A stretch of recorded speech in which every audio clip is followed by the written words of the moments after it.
पूरे महाभारत युद्ध में निडरता से युद्ध करने वाला और दुर्योधन का अंतिम सेनापति भी हूं। मुझ में देवताओं तक से युद्ध करने की शक्ति भी है और ब्राह्मण सा सहनशील भी हूं। मुझ में क्रोध का अवगुण है और अधर्म का साथ देने को विवश भी हूं।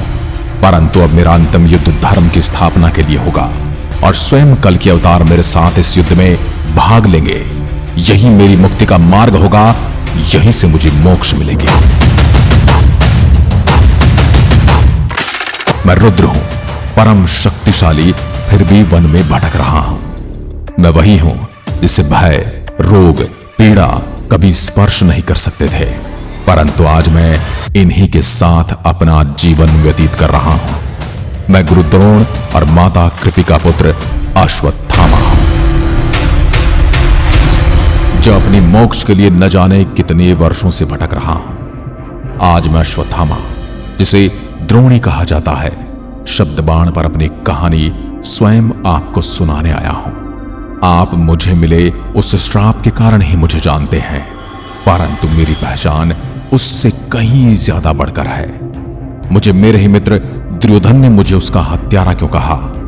कैसे मैंने अपने जीवन में 3 पाप किए और अब उनका पश्चाताप कब और कैसे संभव होगा?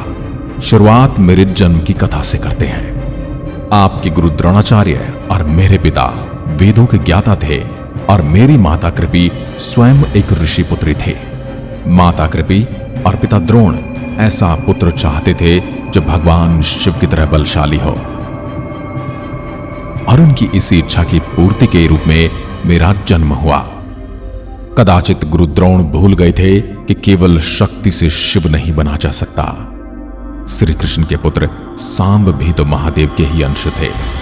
उनमें और मुझ में बस इतनी ही समानता थी कि हम दोनों की शक्ति और अहंकार ही हमारे विनाश का कारण बने। जब मेरा जन्म हुआ तो गुरु द्रोण और माता कृपी दोनों अति प्रसन्न थे और हो भी